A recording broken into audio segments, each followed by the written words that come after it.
Good afternoon. It's the Patrick Netherton Show. Voice of the Demons, right? Yes. Touchdown, Demons! Brined, marinated, or dry rubbed, it's sports the way you like it. Sports Center Top 10 right there! Talking to the biggest names, bringing you the best interviews. He actually smokes his beans. Thank you, Mr. Know-It-All. The cooler is full, and the brisket is resting. Just a nice little pull, and it comes right apart. That's perfect. We eat ribs with this dude. Here's your master of ceremonies, the Kansas City Barbecue Society certified expert, Throw the fade, looking for Ferguson. Got it! Patrick Netherton. 13-yard touchdown. Demons are back in it.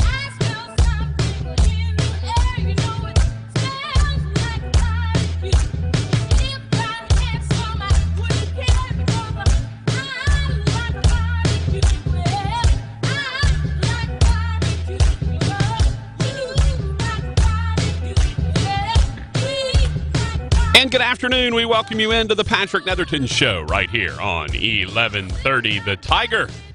Very excited to have you with us. Very happy you've decided to join us. I'm much more rested than I was yesterday. I don't feel like I'm just wanting to fall asleep like I was yesterday. You know, normally when I see Rodgers, I want to fall asleep. I mean, he's just that boring of a guy and no personality on that guy. No, the problem is, see, Hambone and I are a lot alike in this way, in that the afternoons we kind of like to sort of wind down a little bit in the afternoons. Of course, Hambone's been up since 1 a.m. or whatever time he wakes up, whatever dumb time he wakes up to get up here hours before he needs to do the Tim Fletcher Show from 4 a.m. to 1 p.m.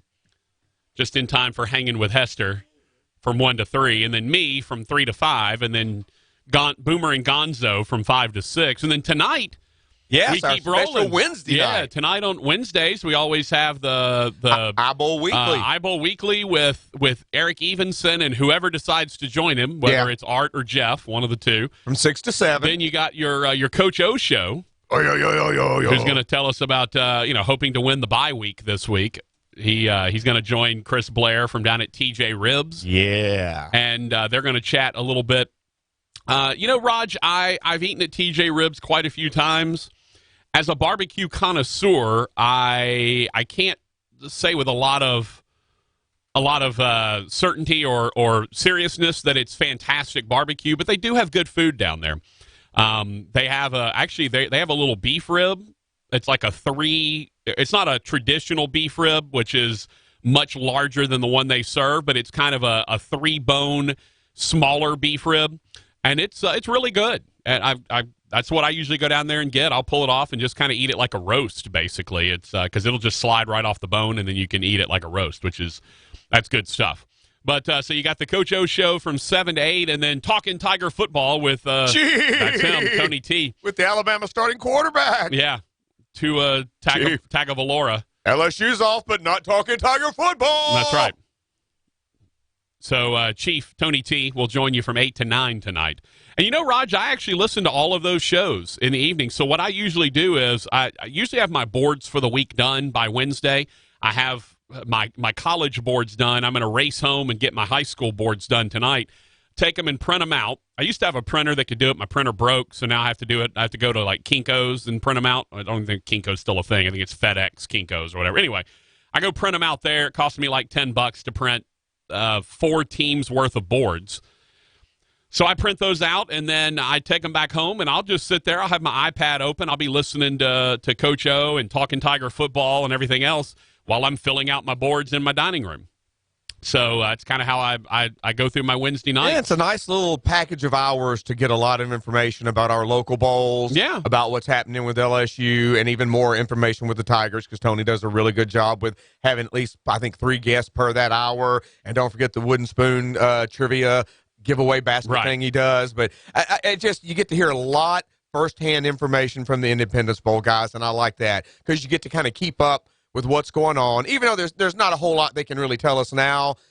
If there is anything new, they can tell us, but I do like the way they go through the schedule, and they're very knowledgeable of the teams and who's good and who's not, and it is a very good listen. I'm with you. I listen myself when I get home just so I can just kind of keeping an ear on the station because I know the first couple of Wednesdays there was a new board op, and I was just kind of on standby to help out. And then last week I didn't have to worry about it because Greg was in here. And this week I really don't have to worry about it because T-Stew is back. That's right. Travis Stewart is back in the house with his John Lennon looking with his self. John Lennon longer hair from the Seratones tour, Yeah. and man, he's got that rock star thing going. So a veteran behind the board tonight. So I'm not quite as worried as I had been. Raj can get in bed at an earlier hour tonight and get some sleep for once. 9:30. Right. I'll tell you what. I was in on Roger's time. I couldn't decide. Roger's time. The apostrophe is the possessive form of your name is not easy. When I had to sign up for the Survivor thing that I'm no longer in, it came out, "Hey boy, Rogers," with apostrophe. Yes, I was like, I didn't do that. Well, you know what's funny is according to newer English rules, you are supposed to use an apostrophe S even on a word that ends in an S. Yeah, Used to be it just was an apostrophe. Yes. Now they say go ahead and put the apostrophe And boy, S. does it look funny. And so now you start sounding like Gollum. Yeah. The Hobbits is my precious. So that was good. I got to bed last night at a ham bone hour. I was in bed at like 9:15. I was tired yesterday, man. I really was. I don't know why. I was dragging. So I went and hopped in bed and unfortunately, got out. Probably one reason I'm dragging today is about that time I usually go to bed. Then I happened to stumble across the Astros at Seattle game and Garrett Cole. Oh boy. 14 strikeouts, no walks. Yeah, the guy's pretty good. So I ended up. Is he winning the Cy, or is Verlander right now? Verlander with the 20 wins. Because I mean they're the two. No, it's it. It's between the two of them. There's going to be an Astro as the Cy Young winner, and that's amazing. He's got one more start, Garrett Cole, Sunday to try to get his 20th win, and I think Verlander goes today or tomorrow, something like that. So it's going to be neck and neck. They're going to be 1 and 2. Verlander being who he is at his age, probably going to edge him out, and he's got Kate Upton on his side. Let's see who's going tonight, Raj. Is Verlander? It's no. The good news for the Seattle Mariners is that they didn't have to face Justin Verlander in the current series against Houston. Okay. As Verlander pitched Sunday when the Astros clinched their third straight American League West That's title. right. Yes, the he bad, did. They got Garrett Cole and Zach Greinke instead. Oh. Yeah. Boy, that's a big drop-off. Well, I mean, still, that's what's crazy about the Astros. No. And you know what? If they get Wade Miley back to where he was early in the season, you're looking at 4 starters who can legitimately go out there and shut you out. Yeah, yeah. And while that offense is just out there raking and doing what that offense does. Yeah.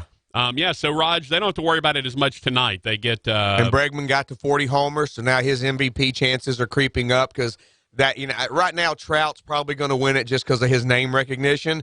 But a lot of the national people are saying if Bregman could get to 40 and keep that OPS over 1,000, that there's a shot. Well, there he is. Yeah. Our LSU boy, there he is. What are you going to do? What you going to do? All right, so it is the Patrick Netherton Show. It is 11:30 The Tiger. If you're listening, you know that. If you're watching, that means you're on Facebook Live, which is a great way to tune into the show.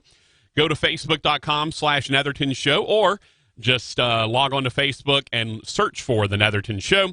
You'll find me. You'll see my face, my caricature. Click on it. Click subscribe, like, follow, whatever you got to do. Keep up with us. That's the best way for you to tune in, especially if you're on Facebook. You can watch us on the Facebook Live. You can see just the cornucopia of assorted sports memorabilia back here that we've got between the Texans. We got mud bugs. We got a random city of Shreveport flag. By the way, Raj, I'm real glad that I don't really care that much about politics anymore, that I've given it up, because from what I understand, last night's council meeting was just a disaster. And there were people yelling stuff at each other, and I don't know. And they ended up hiring the police chief that I think most people wanted them to hire. I don't know. I'm out of it. I don't know any about it. I don't want to know anything about it. You got the president facing impeachment. He's just the 4th president to ever face an impeachment issue. I mean, brother, I'm so happy to be working in the sandbox of life over here in sports. And of course, credit to Brando. That was a Tim Brando thing, that we work in the sandbox of life. The problem is there are times in the sandbox of life when if you don't clean it out, there's a lot of poop. Well, that's what I'm saying. Sometimes in the sandbox of life, even in sports, you run into some poop. Yeah. And so you have to scoop all that out. Yeah. We don't want to be a litter box. Sometimes mixed in with the urine, it's like, oh! We don't want the litter box of and life. And that's probably what you got with the Antonio Brown thing. That's what that smells like. We don't want to be the litter box of life. No. We want to be the sandbox there of you life. Go. Where we're just having fun. We're building castles. That's right. We're using little scoops to move sand around. Right. We don't want scoops to have to pull any poop out. And goodness knows, Raj, when I house sat for my sister and her family back in whatever it was, July, I think. Yeah. And they have a cat. They have one outside cat who just does outside cat things. But then they have one inside cat who uses the litter box. And so every couple of days I'd have to change the litter box. That is not a lot of fun, to be honest with you. There is not much fun in that at all. Try having 4 kittens sharing one. Right. No, I trust me. I mean, I've got 2 set up. One in the cage, one out of the cage. And those little poopers can poop-a-doop-doop-doop. Yeah. So it's amazing. I don't need to be a part of that. Yeah. So you can follow us on Facebook Live, facebook.com/Netherton Show. That's a good way for you to be in touch with the show. You can also find us on Twitter at Netherton Show. That is the show page. That guy over there is at Heyboy Rogers, and I am at PT Netherton. Those are the ways you can do it. Also, don't forget our YouTube channel. We do have a YouTube channel up. We put all of our interviews up on the YouTube channel, though. All right. I'll be honest, I slacked on Friday. I had 3 interviews on Friday, and I didn't put one of them up. I was traveling. I was heading down to Houston, and I had a game that Friday night, and I should have done it on Sunday, but I didn't. So my apologies to Tatum Everett and Catherine Terrell and Jack Curtis, the defensive coordinator for Tulane, but I didn't put any of those interviews up. I should have, but I didn't. My bad. So the YouTube channel, though, you can find all of our interviews. The interview that we did with Glenn Gilbo yesterday, where Glenn and I went back and forth about the LSU defense. He was hammering the LSU defense. I was on the opposite side. We kind of got in a little argument about it. Now, it was good-natured, friendly. Glenn and I are friendly with each other. We're not going to we're not going to carry any negative feelings about what we think over to our relationship. So everything was fine. Raj, basically what I'm saying is we don't go to bed angry. Me and Glenn, we try not to go to bed angry. That's what we're here for. That's good. Yeah. So if you want to hear that interview, it is up on the YouTube channel. Go to YouTube, search for the Patrick Netherton Show, subscribe to the page. That way you can get notified whenever we put the interviews up. Our interview today, Raj, Brad Sham, the voice of the Dallas Cowboys, is going to join us at the top of the hour. Now, he's not calling this game this weekend. He's not calling the Saints game because he's observing Rosh Hashanah. It's only the second time, I believe, that he's missed a Cowboys game in his career, and it's for the same reason, for observing the religious holiday. So he is not going to be calling the game in New Orleans this weekend, but we're going to have him on because we're not just talking about Saints-Cowboys, we're talking about Cowboys in general. So we'll have Brad Sham, the voice of the Cowboys, on. He will join us at 4 o'clock. Raj, I had someone on my Facebook page, Donnie, who said, "How do you keep getting these amazing guests?" And I said, "Hey, it's what we do. You man. ask. That's what we do." And the worst they can say is no, and what they can't do? Take away my birthday? There you go, Mama Judy. Yeah. So, yeah, I mean, we ask, and if they say yes, they say yes, and we're happy to do it. So, I'm not afraid of that. I'm not afraid to ask the question, and it helps. I've got a lot of numbers from my days on the Brando show. So, and then someone chimed in and said, "Well, it's Netherton. They know better than to say no." I'm like, that's right. Even though I've had plenty of people turn me down, and that's okay. I've always said, I don't mind if you want to pass on the interview. I mind if you just don't ever respond. At least tell me, hey, we'll pass, or if you want to give me the blow-off. Look, a lot of people give me the gentle blow-off of, yeah, let's, maybe we can do it sometime in the future, or, let's see what's something coming up in the schedule, that kind of thing. I know what that means. That means they're trying to be nice enough to not just be like, no, we're not going to do it. But that's okay. Hey, the Texas SID, when I tried to get Tom Herman on before La Tech and LSU back-to-back, and he said, hey, Tom's busy. We've got, Longhorn Network, ESPN, we've got all this other stuff. We can't do it. That's fine. Raj, I reached out to try to get Mac Brown. Friend of mine is part of the administration over at North Carolina. I reached out and he said, look, we're just not doing any local interviews. We're doing all national stuff. And I'm okay with that. That's perfectly fine with me. I will not be mad if you turn me down. Now, if if Brad Laird turns me down, then we might have issues, right? Me and Brad Laird might have to, if it's one, might have to sit down with Greg Burke for a little while. Might have to chat about that. I can't have Brad Laird turning me down. No, but it's all good, man. It's all good. We try to get you the best names we can. Brian Jones, CBS Sports Network, former New Orleans Saints and University of Texas linebacker, is going to join us tomorrow, Raj. And then I'm gonna try to line up a Saints guest for Friday. I may re-air either Gilbo or Brad Sham on Friday, but then I'm also going to try to get I want to get at least one Saints guest lined up for Friday. Since we're going to have Dallas, we're going to talk about the Cowboys. I'd like to balance that. Fair and balanced, Raj. That's what we are. We're fair and balanced. I understand. So we'll try to do that if we can. And definitely very much looking forward to our conversation with Brad Sham. As a matter of fact, Raj, I just got reminded, thanks to my reminder, that I need to text Brad Sham and remind him that we're doing the interview at 4 o'clock. So, Raj, I'm going to text him. Still good for a 4 o'clock interview? The frenzy? Yeah. So, hopefully he says yes. All right. Facebook Live, Twitter, Instagram. We don't have an Instagram page. We did the Twitter. We did Facebook Live. Oh, the app? Got the app. I lost my sheet over here. My sheet's gone. I bet Ben Marshall did that. He probably threw it away, that punk. That's all right. You can leave it over there. I already know what it is. I already know what the what's going on. You download the app, 1130 The Tiger app. Our friends at Office Furniture Source have been kind enough to give us a pair of tickets to every LSU home game. So if you download the app and make sure your notifications are turned on, you do that. That way you will be able to get a pair of tickets, or at least register to try to win a pair of tickets to any LSU home game. They got Utah State coming up next week, Florida, Auburn, Arkansas, and A&M as we wind down the stretch of the season, get to the midpoint now here just about. So your opportunity, and that would be a great opportunity for you to jump in. We do have confirmation that Brad Sham is good to go, and Raj, even better, he's on a landline. I know. That makes Rogers real happy. Rogers is a real happy man when we call a landline. Everything sounds better when it's on a landline.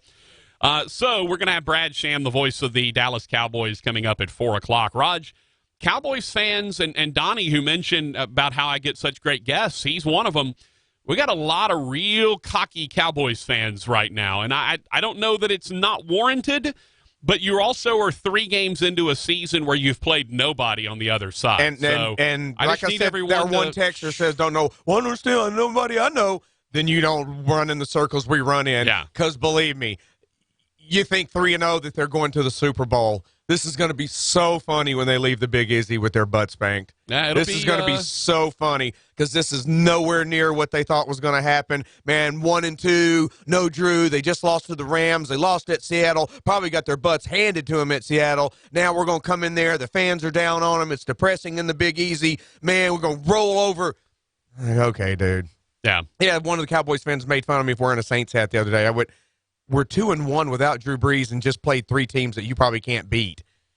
So the texter that calls in and wonders why we do that is because we get it done to us first. Speaking of texting and calling in, there are a couple of ways for you to do that. You can call in at 318-320-1130, 318-320-1130. You can text us at 318-657-0HAM, 318-657-0426. Those are the ways that you can get in touch with the show if you would like to. We always welcome your engagement, your thoughts, your opinions, your hopes and dreams, your fears, your insecurities. I don't know. Whatever you want to text in with, you feel free to text in with at 318-657-0HAM. Ladies and gentlemen, that man over there.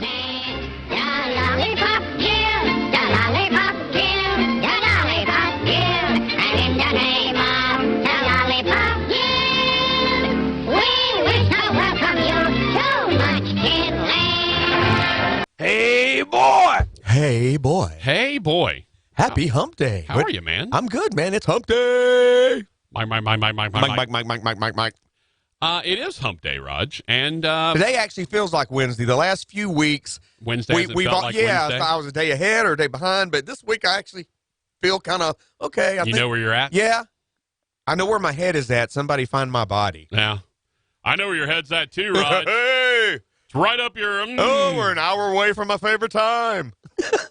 Almost. 4:19? Why would you like 4:19? Because you're a minute away from 4:20. Oh, okay. I see.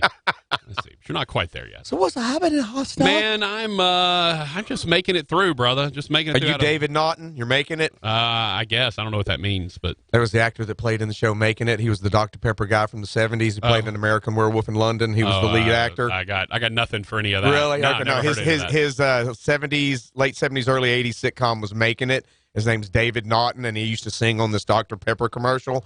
But most people know him as the lead actor in American Werewolf in London. Okay.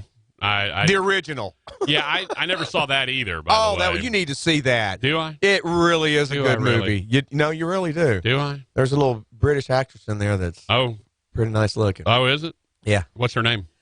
I don't know. British actor that's nice looking? She was in Logan's Run is when I first saw her with Farrah Fawcett and Michael York, but I don't know her actual real name. American Werewolf in London, Raj? Yes. Why is there an American Werewolf in Paris? They made was that like a sequel? Yeah, but a remake of it just in a different city. 1981. I think I've seen like a clip or two of this. You've seen parts of it. You would recognize some parts of it because he when he turns into a werewolf and kills people, those people walk the earth as the undead.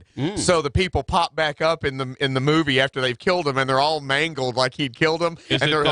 They're like sitting there talking to him like, you have to kill yourself. We can't move on it. And they're all, bloody and everything. Yikes. But David Naughton, and I can see his buddy was in there because he went on to be a famous director. Gerald Bringsley? Yes. And should be the only girl's name. Jenny Agutter? That's it. I first saw her in Logan's Run, I think in 1976. Jenny Agutter. She's played in a few things, but... Rod, she's 66 years old now. I know, yeah.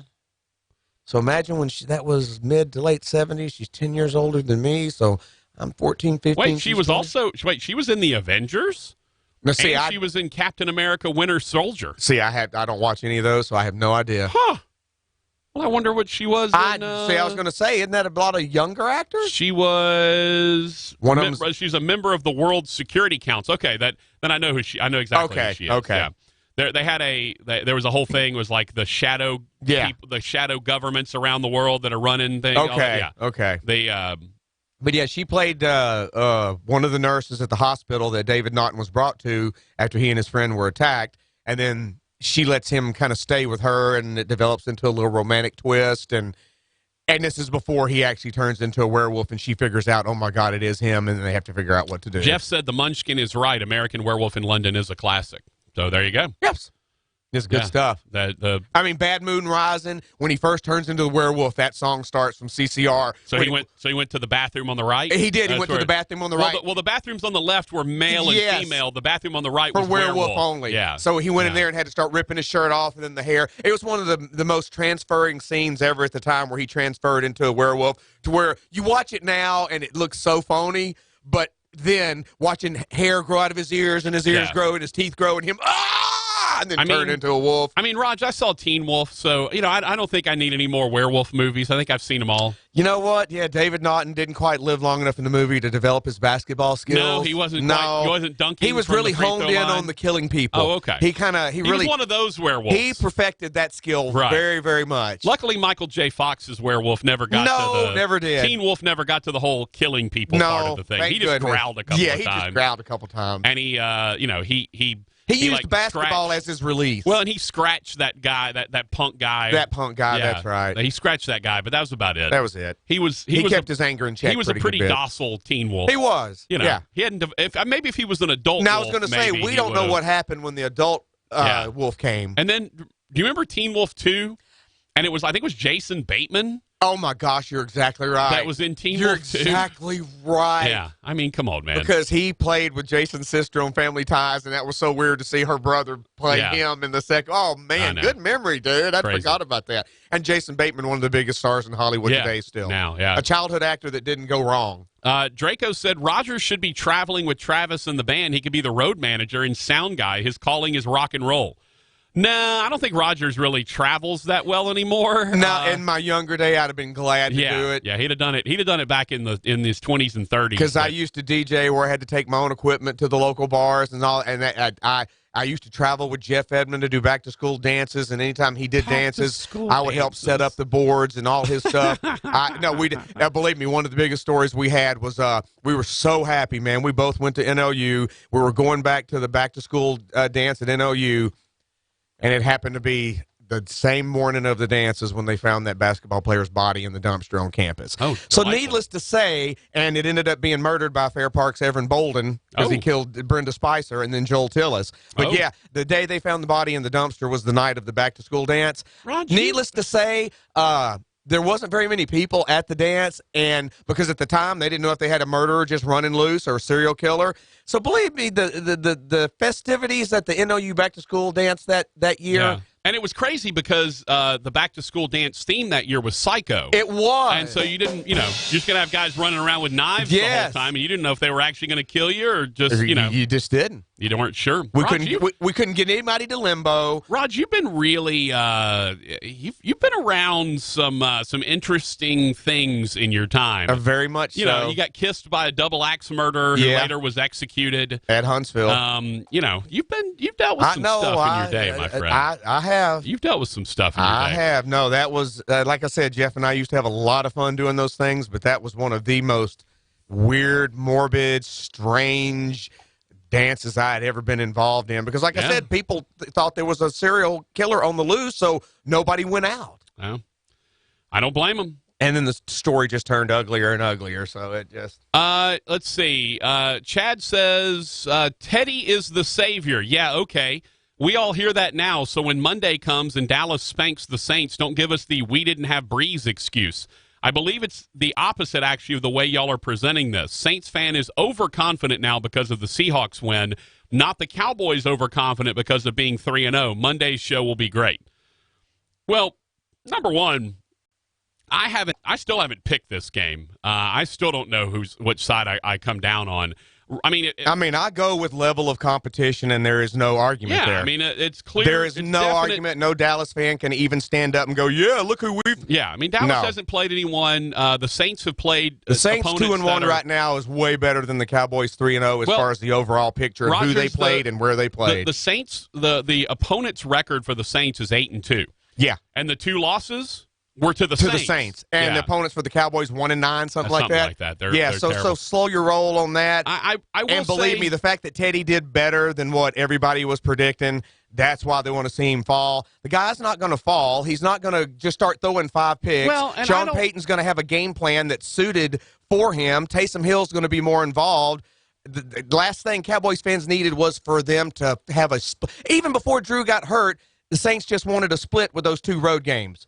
And once they lost Drew, it was gloom and doom. It was over. No. The fact that they come back from winning in Seattle again for the first time in 9 years, a team won in Seattle during the month of September. Think about that. Nobody has beat Seattle in Seattle since 2010. Saints went up there in the rain and the cold and the 12th man crowd with a backup quarterback that everybody was saying was a hot mess and took care of business. Yeah, and I don't think anyone come get you some, Cowboys. Finally play a team that has somebody on it. I don't think anyone has been anointing Teddy Bridgewater as a savior of any kind. I think people have been... Hey, this is why we paid him. Well, I think people have been pleasantly surprised that especially when you heard the talk of Saints fans last week. Absolutely. I think people are very surprised that he was as competent as he was, and he got better as the game progressed. And I think that's a big deal. I don't think anyone's sitting here and thinking Teddy Bridgewater is the savior. Oh, no way. They're just saying that perhaps that's just trying to stir it up with Saints fans. Perhaps he's not as bad as people thought he was based on 3 quarters of action when he hadn't had a whole week of practice. Absolutely. And there are starters in the league right now that are not as good as him. No, and he's a backup in New Orleans. No, he's definitely a better the Saints starter knew what they were doing. He knew what he was doing when he decided not to leave for more money to become a starter because now he's got his deal. Y'all getting Rodgers fired up today now. Y'all need to settle down. Oh, like I said, 3-0, you've played nobody. The Saints they're 2-1. They've beaten teams that, like you said, what, 9-2? 8-2. Yeah. I mean, and on the road at Seattle, I mean, come on, man. That The last thing Cowboys fans wanted was for this team to come back confident. They wanted them to come back from Seattle with the tail between their legs, depressed, got beat, 34-3. It's gloom and doom. The Superdome's not going to be raucous and crowdy. Man, they're just going to be Cowboy fans. And that's not what's going to happen now. A week difference compared to last week. I mean, this team is still like 4th or 5th favored to win the Super Bowl. And that's without Drew. Let me look real quick. Rams are 3-0. All right. So, and then the other two are AFC teams, right? So, Rams are 3-0. Texans are 2-1. Texans are 2-1. Seattle's 2-1. And Seattle is also 2-1. Let me double check. Just want to make sure I'm saying. They're in the NFC. Never mind. Let's see. Yeah. So 5-1 between the Rams and the Seahawks. And then the Texans are just so 7-2 is the record for the opponents that the Saints have faced. Meanwhile, the opponents that Dallas have faced, help me out, Raj, Giants, Redskins, and Dolphins. That's 1-5, and the Dolphins we know are 0-3, so 1-8 are the 7-2 versus 1-8 are the opponents that each team has faced at this point. So yep. Exclamation point. Yeah, I would say that certainly the level of competition and the thing that's kind of to me I saw someone on Facebook saying, "Oh, well, Dallas did what they're supposed to do against bad teams." Well, you were only up 10-6 on the Dolphins at halftime. Let's remember. Now you got everything straightened out in the second half, but it's a little bit of a misnomer to say you just handled the Dolphins. All right, it was 10-6 at halftime. You weren't handling them there. All right, let's. Oh boy, we got some real texts coming in. Send us some texts. We'll get to them when we come back. 318-657-0426. 318-657-0HAM. Keep hollering at us. Tell us what you think about Dallas and the Saints. Cowboys fans very confident right now. Very confident. Bring us more. It's the Patrick Netherton Show. Walking through the summer sand. You may have noticed that in commercials these days you hear a big % off or a big dollars off MSRP, but you rarely hear what is the price. So at Chevyland, we are offering you a 2019 Chevrolet Silverado Crew Cab Custom Edition with 20-inch aluminum wheels with 4G LTE Wi-Fi with locking rear differential in a great-looking truck for just $29,995.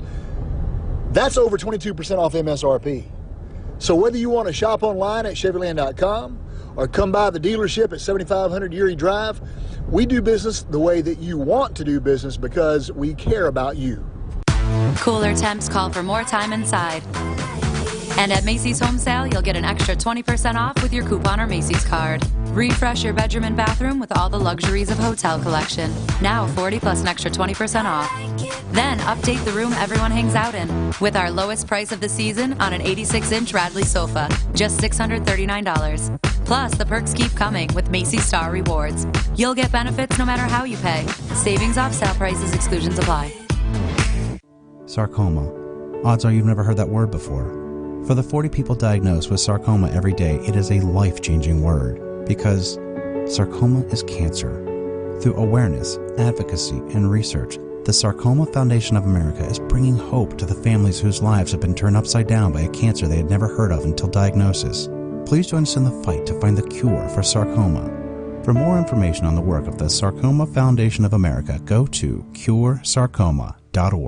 What I'm about to tell you is going to give you sleepless nights. Thousands of Louisiana criminals, many convicted of serious crimes, have quietly been released early from jail. Now they're secretly living in local neighborhoods, like yours. How's this possible? Because liberal state senators Ryan Gaddy and John Milkovich did what liberals love to do. They took the side of criminals over victims. Gaddy and Milkovich passed sweeping new laws that allow criminals to get out of jail early, skip making alimony payments, skip paying their bills, and even lets them vote while on parole. And the results have been tragic. 25% of the criminals Gaddy and Milkovich helped release from jail committed another crime, including murders. 5 lives gone forever. What's as dangerous as violent criminals in your neighborhood? Liberals like Ryan Gaddy and John Milkovich that enabled it to happen. Paid for by Louisiana Committee Conservative Majority 2900 Clearview, Metairie. Louisiana Committee Conservative Majority.com. So guys, how many of you are guilty of using your wife or your girlfriend's shampoo in the shower? Quite a few, I imagine. Have you considered the importance of using a product designed for your hair? Yes, men's hair. After all, your hair is different. Dove Men Plus Care has created a hair care range designed to fortify men's hair and give it the care it needs to stay strong and healthy. Do your family and your hair a favor and get your own products. Dove Men Plus Care for stronger, more resilient hair. Available at Walmart. Discount travel sites say they have the best prices, but Hilton.com has the price match guarantee. Look me in the eye. If you find a better rate, they match it and take 25% off. Yeah, well, this is radio, so just stare at the radio. Hilton.com has the best prices. Pinky swear. Or, radio swear. Plus, you can choose your exact room and get free Wi-Fi. Cross my heart, stick a needle in my radio. Expect better. Expect Hilton. Must be a Hilton Honors member. Applicable terms and conditions at Hilton.com. Pinky swear. You're in charge of hiring, and Indeed has solutions. Like Company Pages, where you can get people excited about working for you. And we give you this toy monkey, which will bang its cymbals when the right resume appears. Okay, there is no monkey. I said there is no monkey! But Company Pages, for sure. See why independent research by Silk Road shows Indeed delivers 3 times more hires than any other job site. Visit Indeed.com/promo to try Company Pages for free. Terms and conditions apply. If it's LSU sports, it's on 1130 The Tiger. Let's get to the meat of the matter with producer Rogers Hampton. Hey, boy! Here's your master of ceremonies, Patrick Netherton.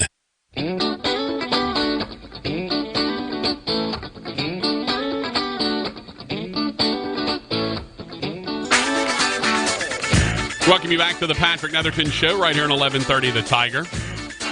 Man, people are fired up. Text line's going crazy. 318-657-0426. Well, I was wondering if Cowboys and Saints was going to get sort of fiery, but apparently it has.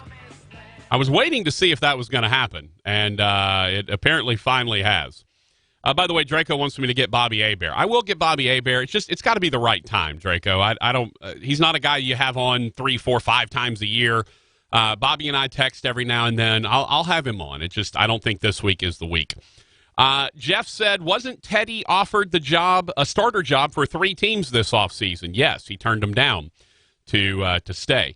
Chad said Dallas is favored. By the way, of course they're favored. That's not a surprise. They're allegedly a better team, and the Saints don't have Drew Brees. I guarantee if the Saints had Drew Brees, the Saints would be favored in this game. Now, they wouldn't be favored by a lot, probably 1 or 2 points. It'll be nearly a pick'em, but I think the Saints would be favored in this game with Drew Brees. He also said, okay, LSU passed the eyeball test, even though they played no one early, but walk with that. Now we won't. Now we hear Dallas hasn't played anyone, and now we hold that against Dallas. Unless y'all haven't watched the Cowboys, we passed the eyeball test. Things are different this year, as you could tell early on with LSU. We will be fine after Sunday night. We will finally have beat a pro team. Now, that's pretty good.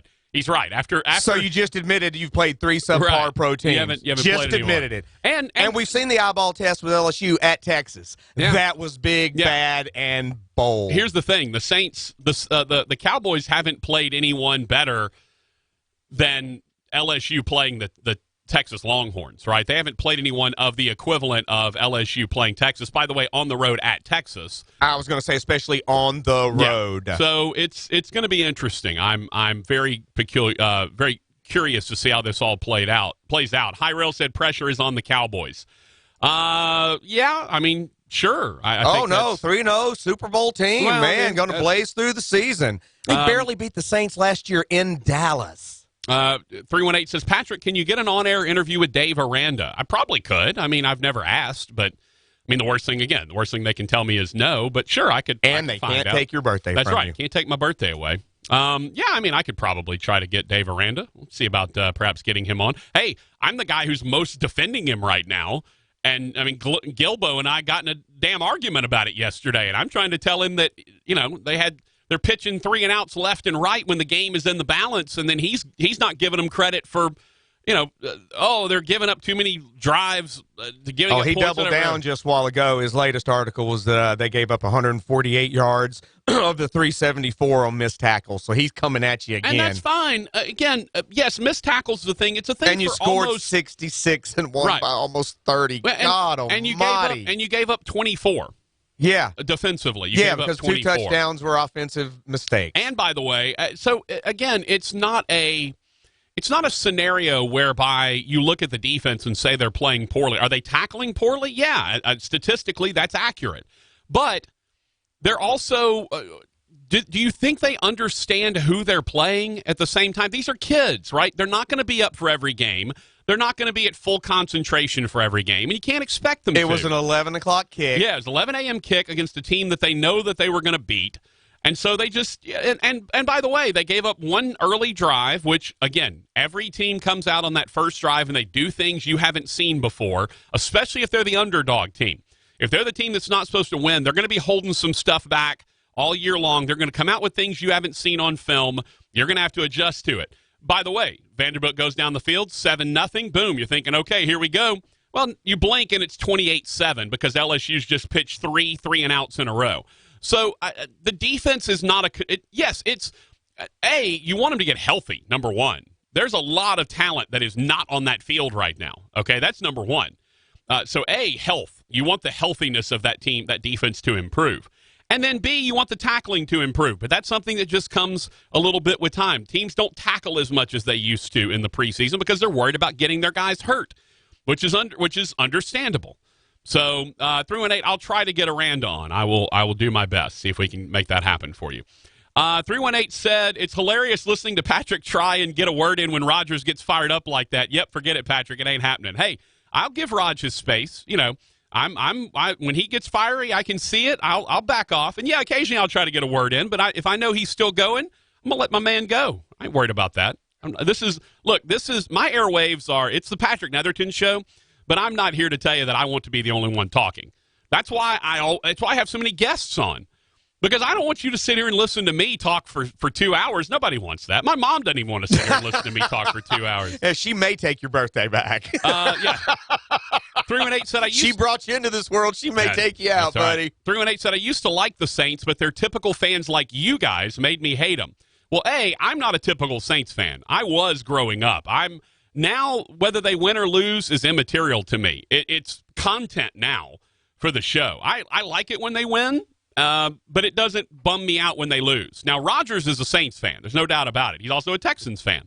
So I don't know what typical fans are for the Saints. Are they anything like typical Dallas fans? Because believe me, it's all one and the same. Fan is short for fanatic. And if you think that every fan base isn't that crazy and that the Cowboy fans aren't doing it, then you need to come up to this building and listen to some of these jackasses that work down the hall. Yeah. 318 said, remind the audience that Mike Thomas didn't have the best game either. Love to hear my guy Rodgers talking more in the evenings. Clydesdales and the plug got me fired up, too.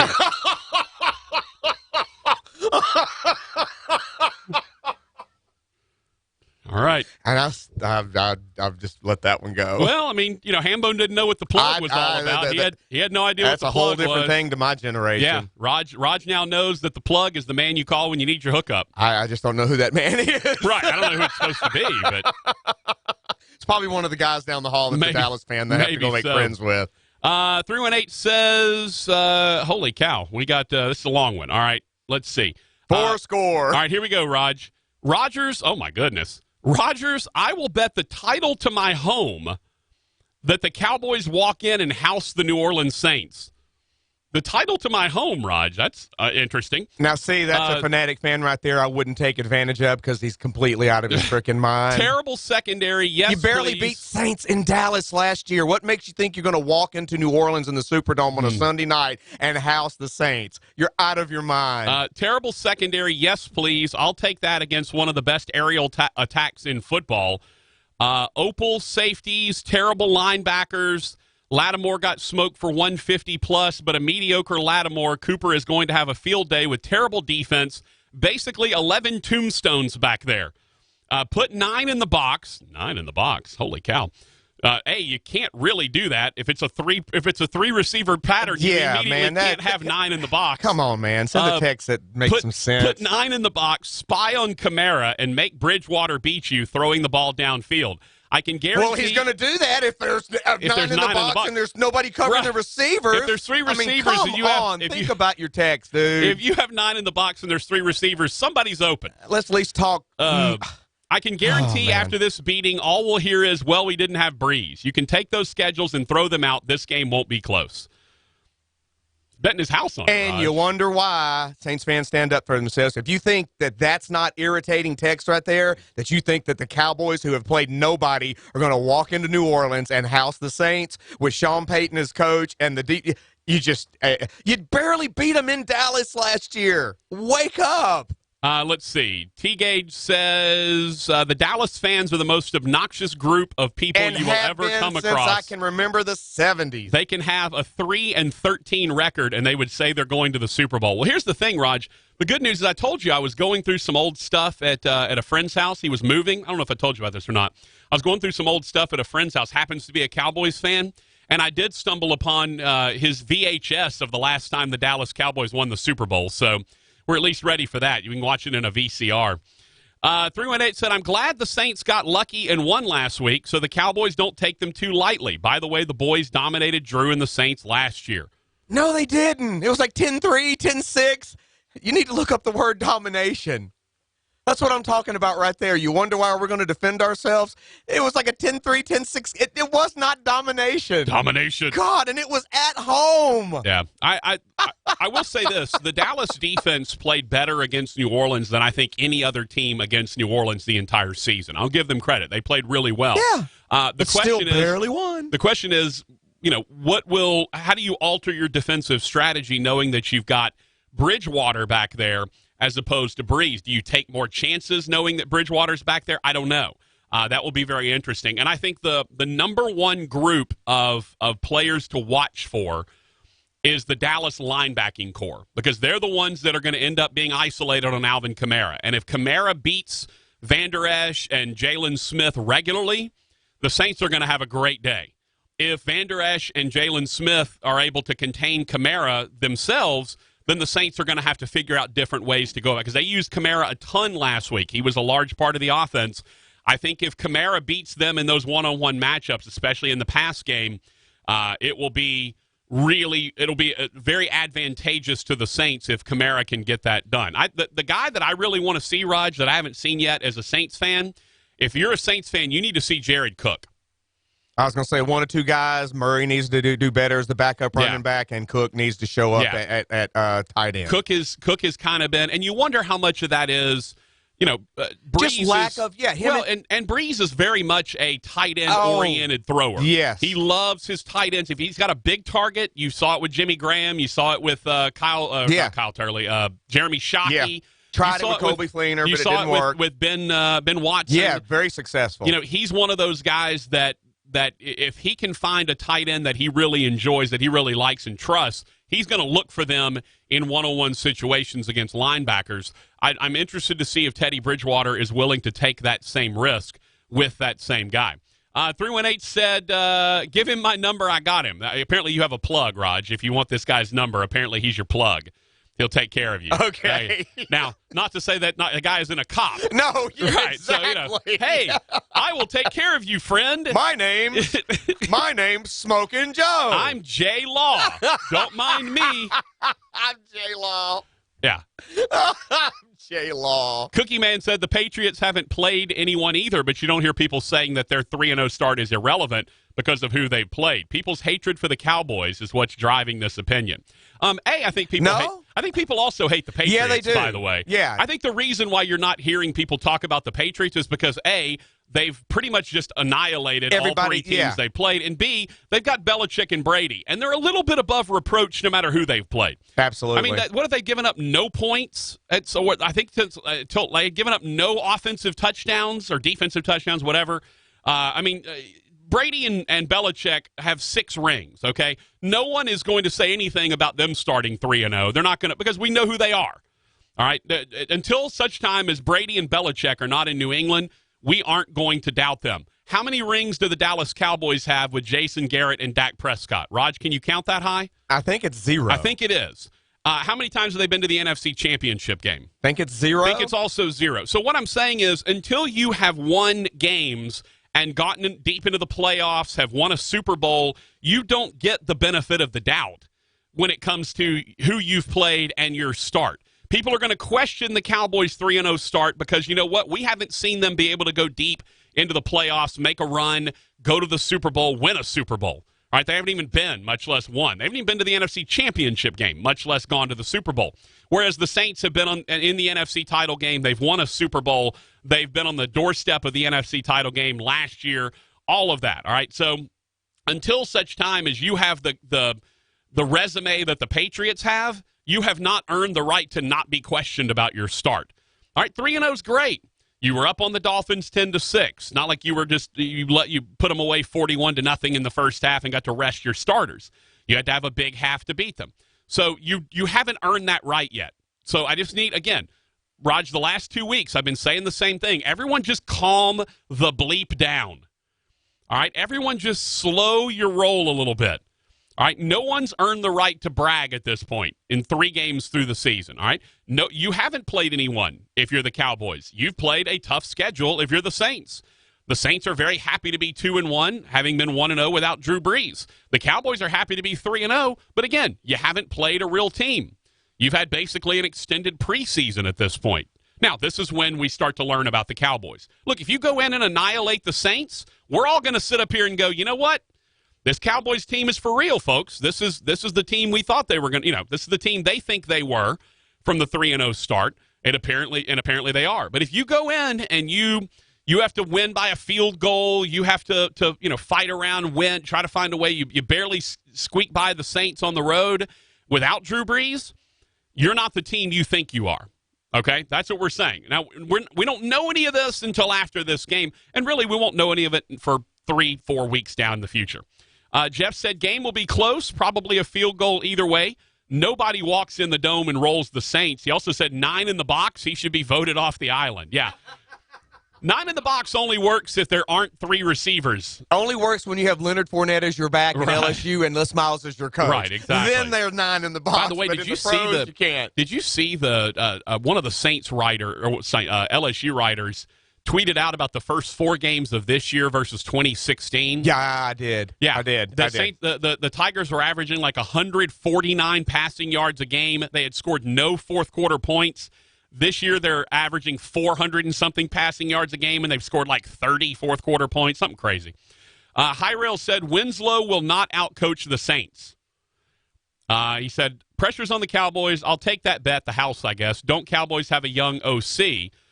Yeah, but, I mean, that doesn't mean he's not capable. I mean, look, Joe Brady for LSU is he's not an OC, but he's a young coach.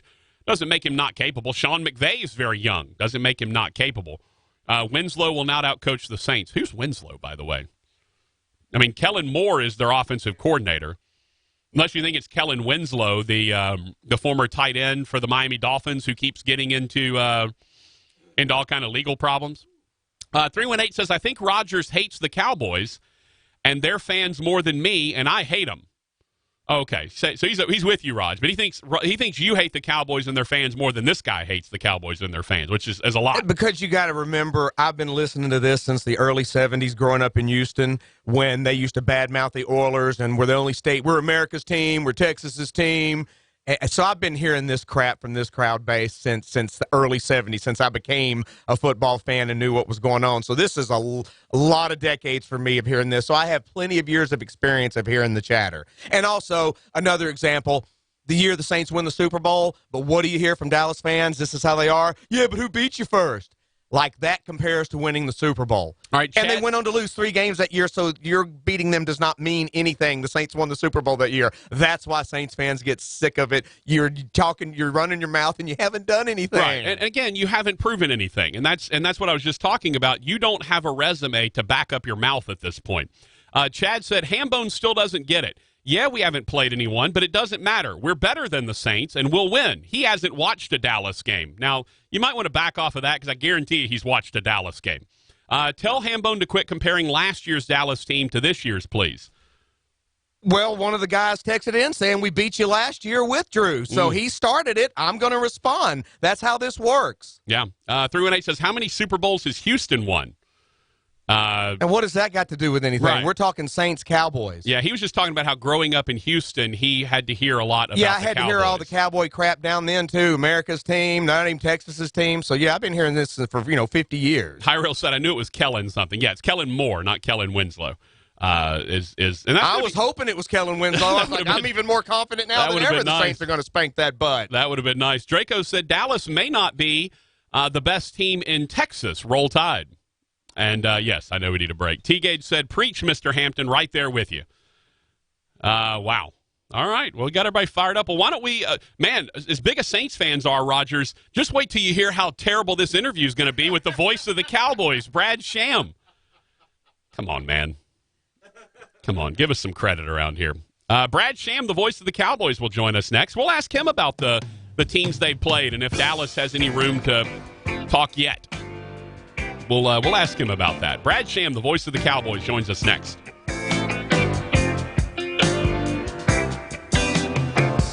I was tired of my lady. I'm a lawn guy and proud of it. Pro tip, watch the fall leaves. When that first bad boy drops, boom, get feeding and seeding with Scott's. Lay down Scott's Turf Builder today, and come spring, your lawn will be so thick, green, and strong, neighbors like Steve over there will be mad green with envy. Hey, sweet lawn, Stevie. Steve. Don't be a Steve. Be a lawn guy. Pick up a bag of Scott's Turf Builder today. This is a Scott's Yard. Men, for some of us, intimacy is over quicker than we or our partners would like. This may be due to a condition known as PE. PE is not a sign of weakness. It's a true medical condition that can lead to avoidance of intimacy and strained relationships. Unfortunately, there are no FDA-approved treatments for PE, but doctors in Shreveport are hoping to change that and are conducting a research study of an investigational medication hoped to treat it. So if intimacy ends much sooner than you'd like it to, why not learn if you're eligible to participate in this study at absolutely no cost to you? Visit lastlongerstudy.com or call 318-506-0010 to learn more. Your call will be handled discreetly by a medical professional. 318-506-0010. 318-506-0010. Celebrate Sizzling Sprint Weekend with amazing savings at your local Sprint store. Now, for a limited time, when you switch to Sprint, you can pick up a new Samsung Galaxy Tab A 10.1 on us. That's right, get a Samsung Galaxy Tab A 10.1 on us when you add unlimited data for just $25 per month. Plus, this weekend only, when you switch to Sprint, you'll get $100 via prepaid MasterCard for each new phone you lease. The more lines you switch, the more savings you'll get. There's never been a better time to switch to Sprint. Visit a Sprint store this weekend, September 27th, 28th, and 29th to learn more. That's September 27th, 28th, and 29th at Sprint. Requires support and 60 days of service before card ships. Card terms, conditions, and exclusions apply. Member FDIC. Tab A $0 per month after 14/17 monthly credit for 24 months credit. Apply within 2 bills. Requires new line and qualifying plan. If you cancel early, remaining balance due. Tax due at sale. Moscow Ballet's Great Russian Nutcracker dazzles this Christmas.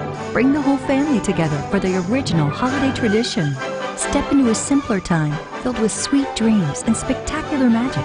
Save up to 20% on tickets with promo code GLOW at nutcracker.com. It's back and better than ever. The Moscow Ballet's Nutcracker. Coming to the Strand Theater November 10th. Get your tickets today at nutcracker.com. Staples is more than a place you go to make copies. It's where a conversation with an associate sparked the idea for my business card to double as a coupon. And it's where I go to reach potential customers with custom postcards. Staples can help make your big ideas bigger ideas. And right now, when you make a select print and marketing services purchase, you receive 20% off your next order. Staples, for your business printing and beyond. In-store only, ends 11/9/19. Exclusions apply. See staples.com/print20 for details. O'Reilly. Prepare your vehicle for the weather ahead during Superstart Battery Month at O'Reilly Auto Parts. Purchase a Superstart battery and get up to a $25 gift card after mail-in rebate. Plus great deals on jumper cables, battery chargers, and more. O'Reilly Auto Parts. Better parts, better prices every day. Limit supply. See store for details. O'Reilly Auto Parts. Tee it up at Edwin Watts Golf Shops with the new arrivals from TaylorMade. Introducing the new P790 irons and the new Milled Grind 2 wedges. The P790 irons feature speed foam technology and redesigned tungsten weighting for optimum feel and distance. And the new Milled Grind 2 wedges designed for increased spin and precision with raw face technology. Let us help you get custom fit for free today. Edwin Watts Golf Shops, home of the 90-day 100% satisfaction guarantee. I'm a lawn guy and proud of it. Pro tip, watch the fall leaves. When that first bad boy drops, boom, get feeding and seeding with Scott's. Lay down Scott's Turf Builder today, and come spring, your lawn will be so thick, green, and strong, neighbors like Steve over there will be mad green with envy. Hey, sweet lawn, Stevie. Steve. Don't be a Steve. Be a lawn guy. Pick up a bag of Scott's Turf Builder today. This is a Scott's Yard. 11:30 The Tiger, your home for LSU sports, powered by Jack Spring Electric. KWKH Shreveport Bossier City. If it's LSU sports, it's on 11:30 The Tiger. Floating through the airwaves like smooth hickory smoke, Patrick Netherton.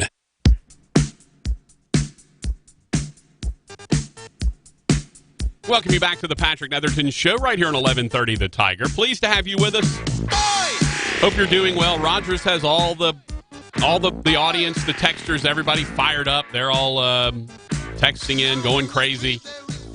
So we appreciate you. Keep that up. But, of course, look, as you know, we're going to bring you the best guests right here on the Patrick Netherton Show. And so if you want to talk about the Cowboys, we're going to go to the man who's the voice of the Cowboys. I mean, except for this week, but he'll be back.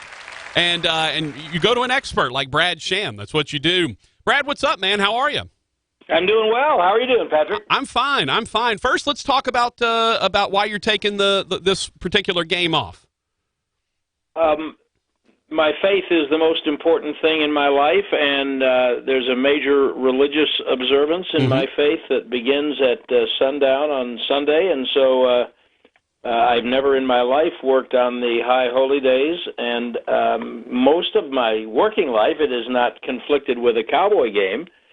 First time it ever happened was 4 years ago, and I didn't do that game, and if this had been a day game, I'd have done it, but it's not, so I won't. I'll be praying. Yeah, and look, totally understandable. We absolutely get it, but it actually dovetails into a cool story about who is doing the game in your stead. Ted Emmerich, tell me a little bit about how that came about and kind of clue the audience in on why it's such a cool story that Ted's the one doing the game. Ted's a really good young broadcaster who's already got some skins on the wall. He currently does college football for Westwood One. He does basketball for ESPN Plus and ESPN, and he's got a lot of experience. He's got a lot of experience in this market, and he's been around, and he's young, and he's also the son of Roger Emmerich, who's a New Orleans native who passed away a few months ago, but Roger never stopped loving his hometown. That was always his number one geographical love. He was a prominent radio sportscaster in Dallas-Fort Worth, and for the last 8 years before this year, he was the public address announcer at AT&T Stadium. So the Cowboys saw a way to pay tribute to Roger's work for them at the stadium, and considering that New Orleans was his hometown and everybody knew what it would have meant to him to have Ted do the game, and it just kind of was a nice convergence. Yeah, it's a great story. It really is, and gotten to listen to a little bit of Ted's work, and you're right, he's very good. He will do a fantastic job. You don't have to worry about you're not worried about being Wally Pipp, though, are you, Brad? He's not going to come in here and steal your job, is he? You got to. I'm not worried about it, but Wally Pipp wasn't worried about it either. But I don't believe that. I'm pretty sure I'll be doing the game against Green Bay next week. I feel pretty confident in talking to Brad Sham, the voice of the Cowboys. All right, Brad. So we're in an unusual situation here in Shreveport. We are. I don't know what the actual ratio is, but it feels like it's 50% Cowboys fans, 50% Saints fans. So we're in a weird market in this regard. And so we're getting a lot of infighting among the groups going back and forth this week. Is there any of that? I mean, do you get any Houston, bleed over, Texans bleed over in Dallas, or is it all Cowboys all the time? Do you get any opposing fan bases that have any hold there? No. That doesn't mean they don't have a presence in the stadium, because people have a way to do that now. And sure.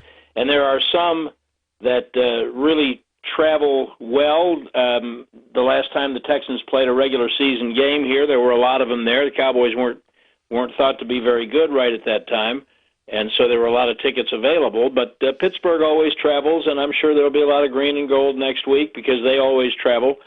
But honestly, I mean, I don't mean this condescendingly, because I find Cowboy fans to be somewhat arrogant, but they really don't care anything about the Texans or the Texans fans. They really don't. Yeah, no, I would agree with you on that front, to be honest with you. Brad, let's talk about this Cowboys team, because obviously you're led by a local boy here, Houghton's own, Dak Prescott. Kellen Moore has come in and seems like he's really risen the level of your offense, taken it to that next level. Tell me what you've seen offensively this year and just how much of an impact Kellen Moore has made as the offensive coordinator. Well, I think he's made a big one, and it's not just Kellen. I think that the offense was ready to hear a new voice, and anybody who's ever been around Kellen, especially the people who were in Boise when he played there, was one of the most prolific quarterbacks in football. If you just talk to any of his teammates or people who are close to the program, they'll tell you that the guy was way ahead of his years, and he was like a football savant from the time he was much younger than being one of the top quarterbacks in college football. And that was, without, I don't think he'd get mad at me for saying that was without being the most physically gifted guy. Sure. He was just really on it. And so Kellen has brought a fresh perspective, kind of a 21st century look to the thing. But I would also not underestimate the importance of what John Kitna has done as the quarterback coach. He came in right around the time of the Pro Bowl, actually. Cowboys were the coaches for the NFC team in the Pro Bowl.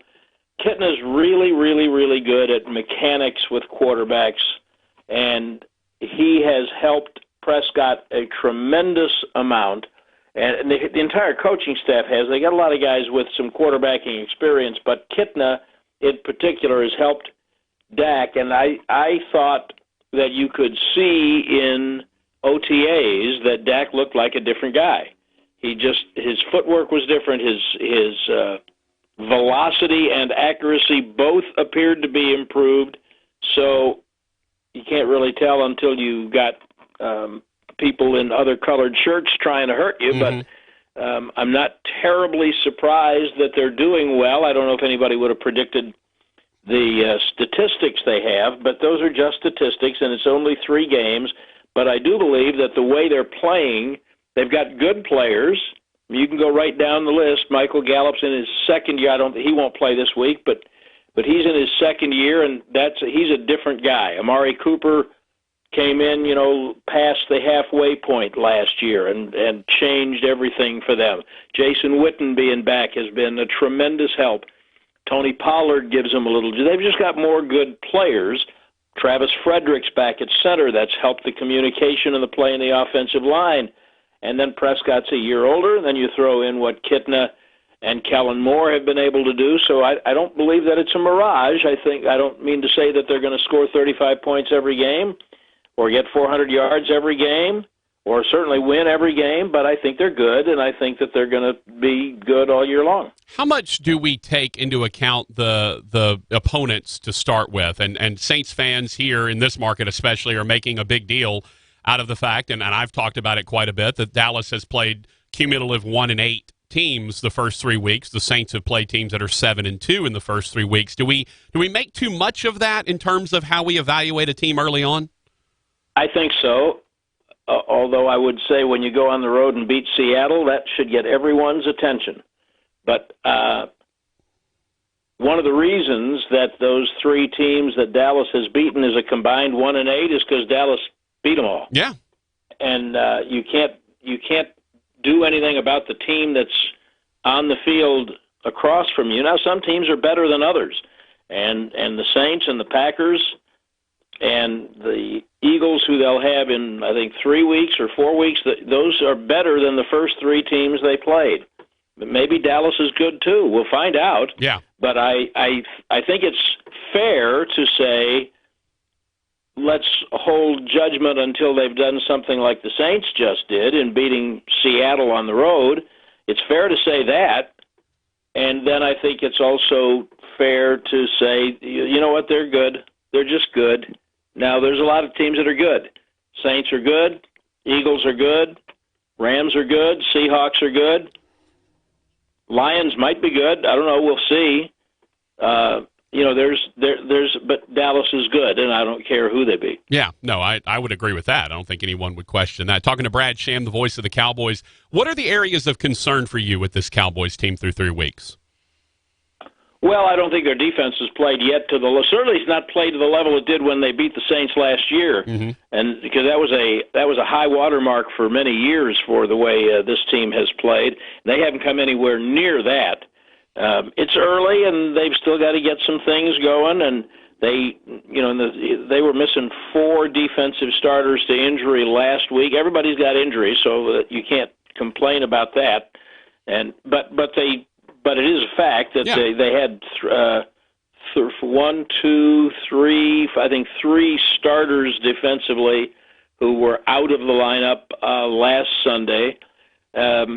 But they have not played as well on defense as they want to, need to, and expect to.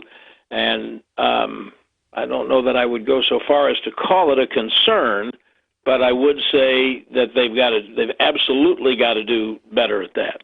I would agree with that. Brad, I'm curious. I've never seen I don't want to say never. I have. It's unusual, though, the way that the defense for Dallas is constituted with a defensive coordinator that doesn't call his own plays traditionally. What's that been like? I mean, it seems like it's working just fine. No one seems to be complaining, but that's got to be a bit of an unusual thing, right, to have a DC who's not actually the play caller? I think what it speaks to is Rod Marinelli's love for the game and his unselfishness. He's got an ego, but he understands that Chris Richard is an exceptional young coach and that there are things that he brings that complement Marinelli and his experience. Rod's feeling for the game and the rest of the staff and players is greater than his own ego. So he's still the coordinator, but he has given Richard the freedom to call the defenses. I mean, it's not like Rod's sitting over there drinking Dr. Pepper during the game. Right. Now he's pretty heavily involved. He's just allowed Richard, who's clearly an up-and-coming, outstanding young coach, to be involved in calling the defenses, and he's the one who talks to the media, so he gets out in front of the public a little more on Thursday, and I just applaud Rod for that. I think it's an unusual, secure coach who will allow that situation to happen. Absolutely. Talking to Brad Sham, the voice of the Cowboys. This is maybe an unfair question, Brad, but you look at a guy like Kellen Moore, and you mentioned Chris Richard, who are both young, up-and-coming coaches. Are those guys that you worry about in the future? Okay, chances are we're probably going to lose this guy. He's going to become a coordinator somewhere else. He's going to become a head coach somewhere else. I know you can't really worry about it right now, but Is that something that you see that, or maybe Jerry tries to come in and lock these guys down to big deals to try to hold on to them, or is that a concern moving forward? I think that's something that's a natural part of the evolution of the game. Sean Payton was a bright young offensive coach in New York for a while, and then he was a bright young offensive coach in Dallas for a while, and everyone knew that he was going to be an outstanding head coach someday. His turn would come, and it came. And, Kellen's been coaching for 2 years, so let's give him time. And although nobody wants to take time, certainly in the NFL, though, sure. He may get offers. And if they continue to play like this, good for him, good for them. And the same thing with Richard. I don't know that you are ever concerned about that. I think you're happy for them. You want your coaches to be so good that other people want them. I think it's a bigger concern if you have coaches who nobody wants. Yeah. If you have coaches who are good enough that other people want to hire them, that probably means good for you. Speaking of coaches, Jason Garrett has taken his share of criticism and lumps over the last several years, but I give him kudos for being willing to bring in I liken it to LSU, Brad, in that, Ed Orgeron was smart enough to bring in really good coordinators for his team. Jason Garrett seems like he's been willing to bring in really good coordinators. I know the offensive coordinator has been a position that's kind of gone back and forth, and he's called his own plays at times, but now it seems like he's got himself out of the way, so to speak. He's handling the CEO type stuff, and he's letting these really good coaches coach. I think that takes a lot of guts to be able to do that as a head coach. Well, I believe that he's got the courage of his convictions. And I admit to a bias because I've been friends with him since he was a rookie in the league in 1998. And I will admit that I think a lot of him. I think a lot of him as a person. Mm-hmm. I think he's a really good football coach. It's also true his detractors, his detractors can't get past being 8-8 for 3 years in a row. They then can't see what's gone on for the last several years, and that's okay. They want to denigrate his personality, and that's fine. That's how fans are. That's what fans are like. But I think he's a really good football coach. He also has to win, and he knows that. But he is really secure in himself. He knows who he is. He knows what his strengths and weaknesses are, and he wants what's best for the football team. And so having young coordinators like that, having good coaches, the more good coaches you have is like players. The more good coaches you have, the more good players you have, the better your team's going to be. That's really what he's all about. Absolutely. Last thing, Brad, how much time do you get to enjoy when you're on the road? I've never really called professional sports in that way. So do you get time, like if you were on this road trip, would you get time to go explore New Orleans, or when you're on the road to various places, do you get time to go out and enjoy these places you visit? Usually you get an evening, you get a Saturday night. I hate the night road games because I don't want to be out doing stuff during the day. There's too much to think about. Mm-hmm. So if it's a place like New Orleans, you might go to brunch because it's a pretty good place to go to brunch. Good. Yeah. But in Washington, three of us went to the Kennedy Center, saw a play at the Kennedy Center, and we will probably go to the theater in a couple of weeks in New York when they go play the Jets. Some places maybe you have family. Mostly you would just go to dinner on Saturday night, or honestly, if there are really good college football games on, you might. A lot of times you just order room service and stay in and watch college football and get your rest. But you have a little time to go out for an evening usually. That's about it. I got you. Brad, thank you so much for your time, man. We really You're appreciate welcome. it. It's been a pleasure, and look forward to your call as always. Obviously not this week, but you'll be back in next weekend, and we're looking forward to hearing from you the rest of the year. Thanks, Patrick. Appreciate it. All right, Brad Sham, voice of the Dallas Cowboys. Good interview. Good stuff, man. Brad's a good dude. I love listening to his. You get to hear him throughout the years. He's really good at his craft. He's really good. All right, let's take a break. I hope everyone appreciated that I was willing to ask him questions about the schedule and all that. Hope you get that I'm a professional, Rogers. It's what I do, man. Not the first interview I've ever conducted in my entire life. We're just riding like the wind over here on the Patrick Netherton Show.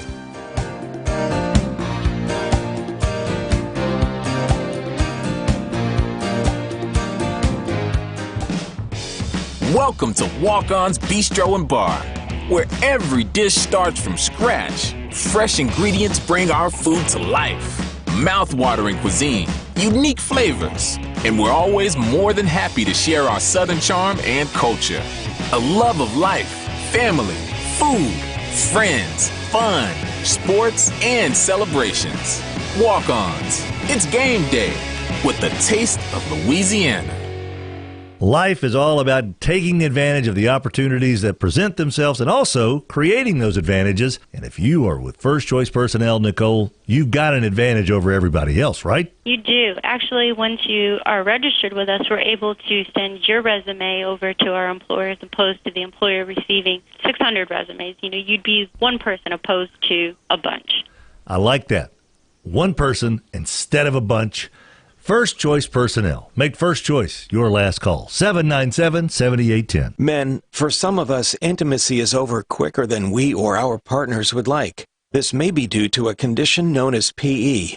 PE is not a sign of weakness. It's a true medical condition that can lead to avoidance of intimacy and strained relationships. Unfortunately, there are no FDA-approved treatments for PE, but doctors in Shreveport are hoping to change that and are conducting a research study of an investigational medication hoped to treat it.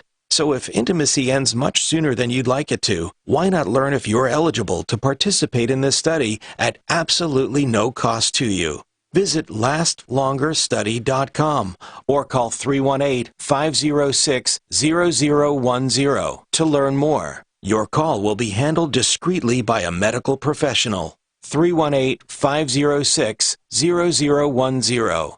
318-506-0010. Celebrate Sizzling Sprint Weekend with amazing savings at your local Sprint store. Now, for a limited time, when you switch to Sprint, you can pick up a new Samsung Galaxy Tab A 10.1 on us. That's right, get a Samsung Galaxy Tab A 10.1 on us when you add unlimited data for just $25 per month. Plus, this weekend only, when you switch to Sprint, you'll get $100 via prepaid MasterCard for each new phone you lease. The more lines you switch, the more savings you'll get. There's never been a better time to switch to Sprint. Visit a Sprint store this weekend, September 27th, 28th, and 29th to learn more. That's September 27th, 28th, and 29th at Sprint. Requires port and 60 days of service before card ships. Card terms, conditions, and exclusions apply. Member FDIC. Tab A $0 per month after 14-17 monthly credit for 24 months credit. Apply within 2 bills. Requires new line and qualifying plan. If you cancel early, remaining balance due. Tax due at sale.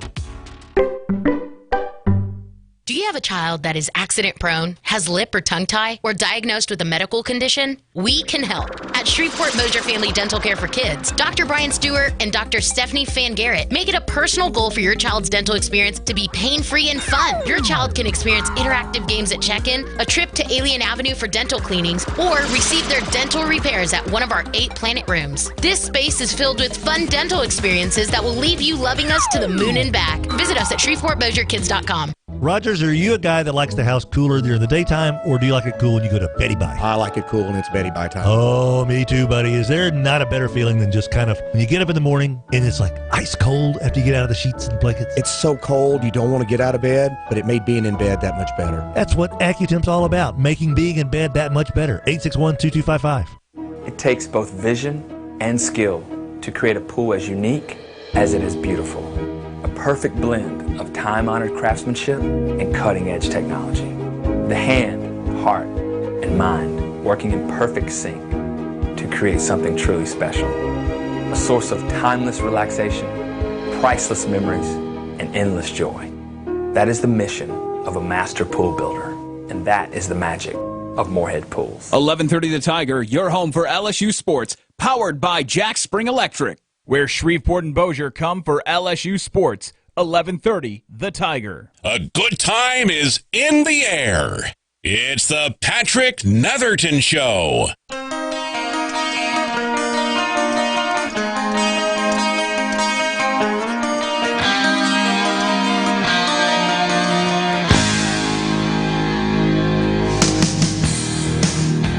We welcome you back to the Patrick Netherton Show right here on 1130 The Tiger.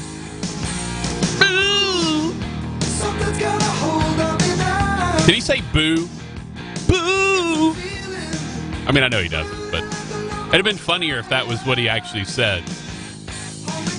We welcome you back to the Patrick Netherton Show right here on 1130 The Tiger. Pleased to have you with us. He's Rogers Hampton. I'm Patrick Netherton. Is that Eddie Money, by the way? I can't believe I recognize that. Oh, yeah, he's been dead for 2 weeks. That's pretty crazy. We welcome you back to the show. Hope you enjoyed that interview. I enjoyed it. Hope everyone else did. Raj, Chad was giving me a running commentary, basically, as the interview was going on. Ask your guest if we've played anyone. Good question here. Yes, y'all do. I have no idea what he meant by yes, y'all do. And great guest and interview. Thank you. You're welcome, Chad. See, that's the thing. I am not a guy that is going to go here. I'm not going to be one that's going to shy away from an opposing viewpoint. I'm not going to shy away from letting someone else talk. And a guy like Brad Sham, as respected as he is, as good as he is as at his craft, I also know he's not going to be one that's going to give me canned answers. He's going to be frank with me, and so I'm. Oh man, woo! Something got me again. Oh no! Can we just not? Can we not and say we did this time? Really?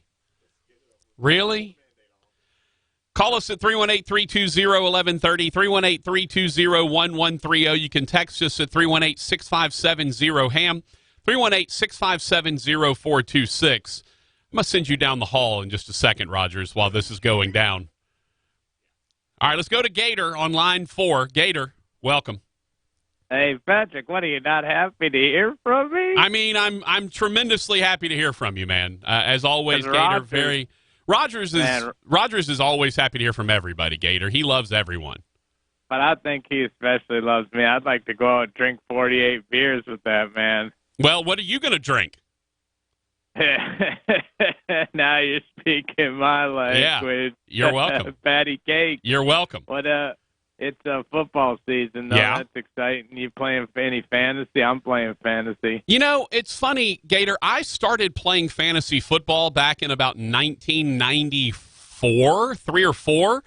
And, OJ trial. Well, it was a little before that, but I played back when I had to do all of the stats by hand, and so I was the guy that was out there. I was putting all the stats together.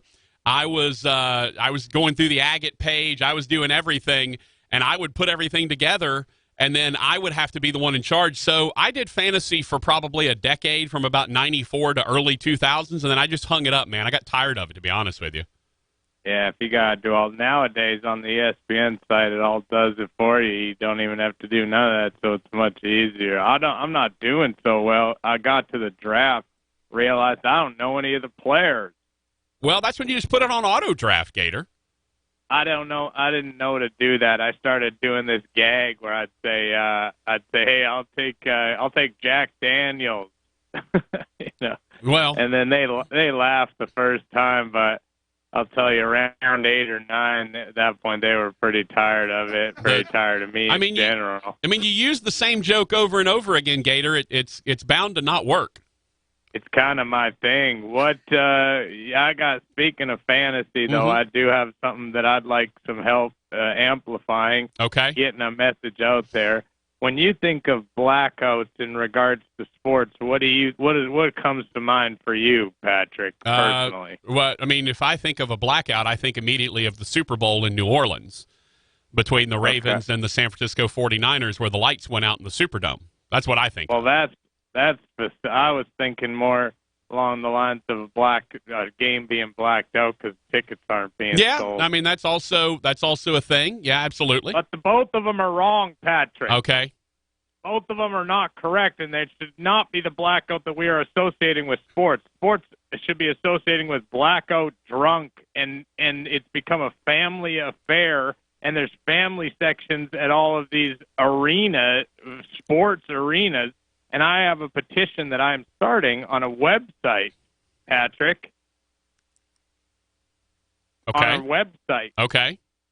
on a real website. Yeah. And it's a petition to add a blackout zone to every stadium here on out. Do you just have like Uber drivers lined up behind that section to walk everyone For out? what? To get them home. If you're blacked out, you're probably don't need to be driving, Gator. Come on. I can advocate for you and Rogers sitting down to have 48 beers. And again, what are you going to drink? I can advocate for that. But at the same time, I can't advocate for you being blacked out and going and driving home, man. I can't advocate for that. No, you was using the same joke twice. I did. Well, that's because Rogers was out of the room when I did it earlier, so I wanted to let him. I wanted to let him hear it. Anyways, I gotta go. I'm getting surgery right now. I'll talk to you soon. All right, Thanks brother. for taking my call. Good luck. I can't wait till you come back as Gatorette after the surgery. Interesting. Had a Canadian accent too. Said a boat a couple of times. So there may be a Canadian, Raj. We're still searching for the Gator identity. We don't really know. I thought I had the Gator trap, it locked, and it wasn't. And he definitely has a Canadian bit to that accent. I thought I had the Gator trapped. Went out there and the trap was empty, man. Chad said, when I said, yes, y'all do, he said, I was referring to y'all making too big of a deal about the team's record that Dallas has played, and he said, yes, I believe. Yeah, I think he said, again, kind of like I've been saying for the last 2 weeks, everyone just needs to calm down for now.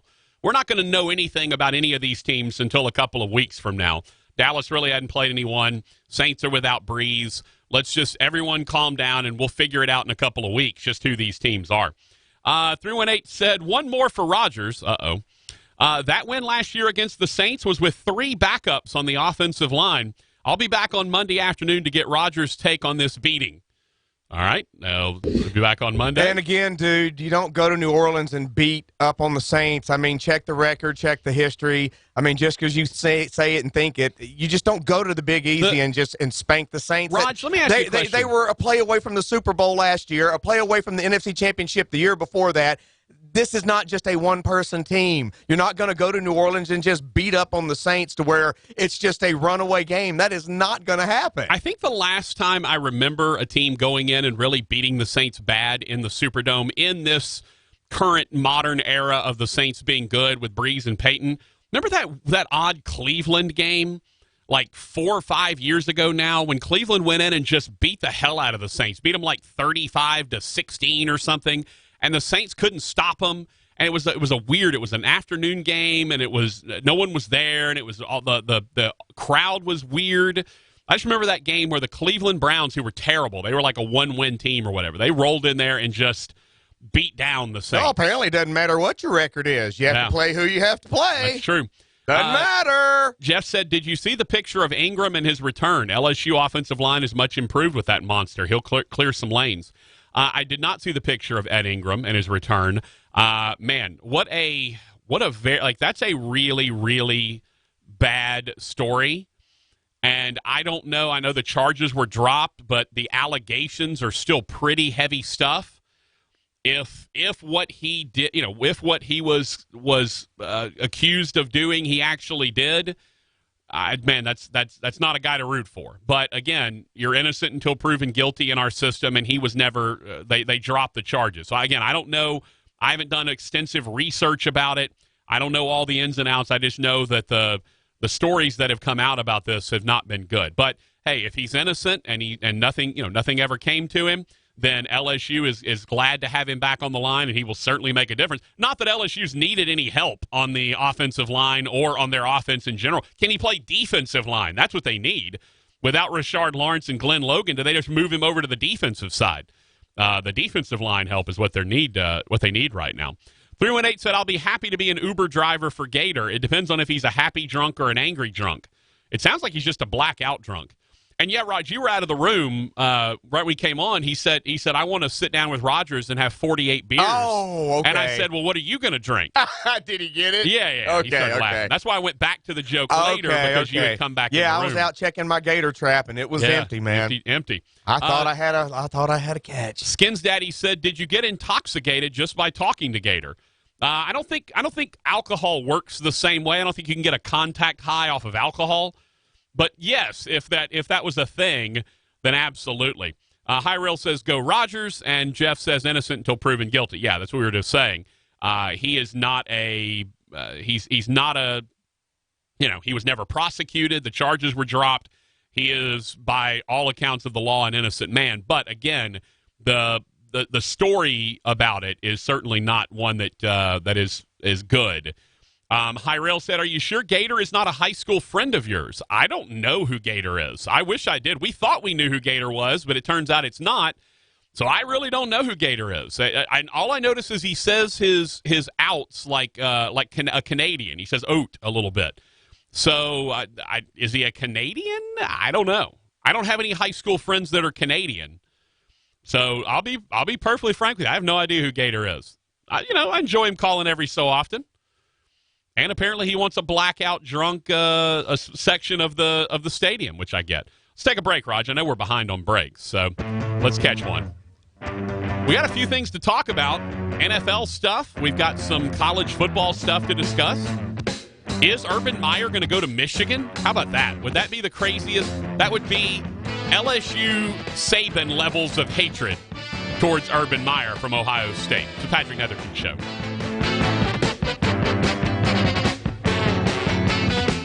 In Louisiana, there are thousands of miles of utility lines and gas pipelines buried just beneath the surface, sometimes multiple lines in one area. So if you or a contractor you hire is digging a hole to put in a new fence or a pool or for any other reason, you run the risk of hitting underground lines even by digging just a few inches.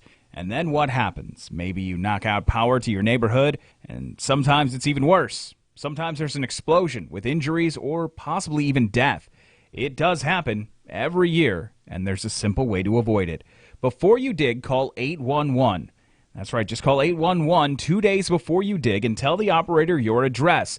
Someone will come out and mark the locations of the buried lines so you and your contractor can avoid them. It's simple, right? And it's free of charge. And it's the law.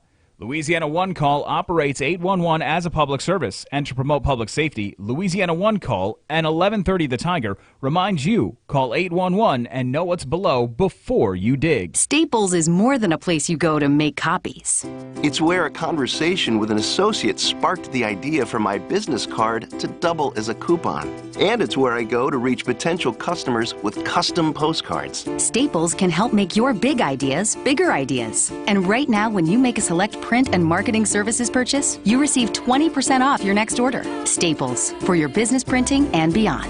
In-store only, ends 11/9/19. Exclusions apply. See staples.com/print20 for details. Liberty Mutual Insurance presents. And Doug. If I don't find the right car insurance for me, I might just give up. Did someone just say, if I don't find the right car insurance for me, I might just give up? Ma'am, what if my partner, this wild emu, and I told you that Liberty Mutual customizes your car insurance, so you only pay for what you need? I'd say sign me up for Liberty Mutual. And also, your emu is eating my tire. Limu! No. Only pay for what you need at libertymutual.com. Liberty, liberty, liberty, liberty. Underwritten by Liberty Mutual Insurance Company and affiliates. Equal housing insurer. State laws apply. Don't put your life on the line when you dig. Do what the pros do. Respect the marks. Dig with care. And before you dig, call 811. Louisiana One Call. So you think you have unlimited data? Recalculating. Think again. If you have unlimited data on a network you can't trust, your data is limited, and so are you. Set your smartphone free with the new unlimited plans from Total Wireless. Get 4 lines with unlimited data on the nation's best 4G LTE network with 100 gigabytes at high speed, then 2G for just $25 a month per line. You have arrived at your destination. Get the new unlimited plans. Total Wireless. Total confidence. Available at Walmart. See terms and conditions at TotalWireless.com. 1130 The Tiger, Shreveport and Bossier's home for LSU sports, has teamed up with Office Furniture Source. Hey, this is Martin Grau with Office Furniture Source. Yes, Office Furniture Source to send you to Baton Rouge for each LSU home game. All you have to do to sign up to win is download the 1130 The Tiger mobile app for free. Make sure your notifications are turned on, and when we send you a notification to sign up to win, get yourself entered. Get complete rules at 1130thetiger.com. Tiger weather now. No rain to talk about. Warm, dry weather for the Arklatex that will linger right on into the upcoming weekend. Sunshine here today at 93. A clear sky tonight, low 70. Sunny tomorrow with a high 92. And abundant sunshine on Friday with Friday's high in the low 90s. Saturday, sunshine, low 90s. Richard DeWettig, the Weather Channel. KWKH Shreveport Bossier City. 1130 The Tiger, Bossier City's home for LSU sports.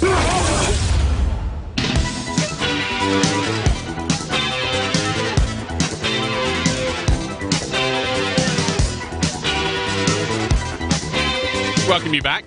You missed Roger singing a little Duran Duran for you. Moving on the floor now, babe, you're a bird of paradise. I'm glad you're singing because I don't know what he's saying, to be honest with you. I suppose it's very nice.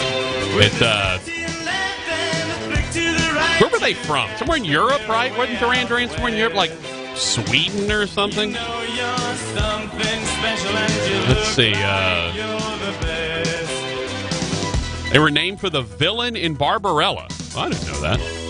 Was that the name of the name was Duran Duran? Really? An English new wave band formed in Birmingham in 1978. God, they're old, Raj. I didn't realize Duran Duran was that old. I guess it makes sense because most of their popularity was in the 80s. So it would make sense. Let's see.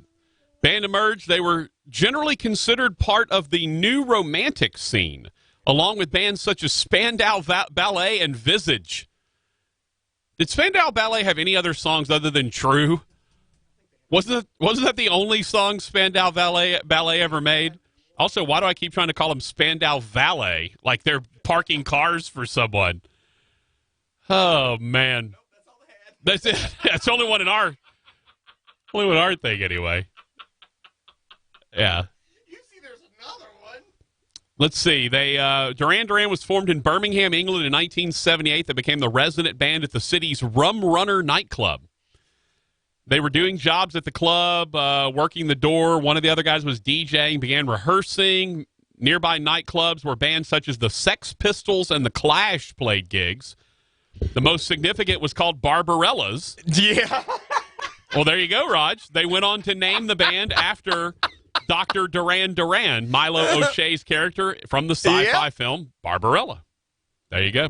By the way, Buster wanted to know if anybody has seen Nick Saban around town. Dad was driving down the interstate and saw what he believed to be the Alabama plane flying into Shreveport Regional. Because he said it was a big plane, white, red stripes with the big Alabama A on the back of it on the tail. So I don't know if is Saban in town recruiting somebody? I don't know. Alabama's not off this week, right? So I'm going to have to look real quick. I'll have to ask Lord Hester in the morning if there was a Saban sighting maybe over at Calvary. I'd be curious. There's quite a few folks that are recruitable in this area. Absolutely. Raj, I've seen several of them in the last couple of weeks. Yeah, you have. That high school game. Alabama's got Ole Miss. They're the 2:30 game on Saturday. So I guess I figure he could leave practice for Ole Miss. But yeah. Chances are it probably wasn't Saban. It was probably one of his assistants. I'm guessing Saban's not leaving practice in the middle of the week to go recruit someone. That's probably going to be one of his assistants or his recruiting coordinator or one of those guys that's out there handling that. Yeah, Alabama's got Ole Miss this week. Boy, another pretty weak schedule in the SEC. Mississippi State Auburn is the only real good one. A&M's at Arkansas. Poor Arkansas.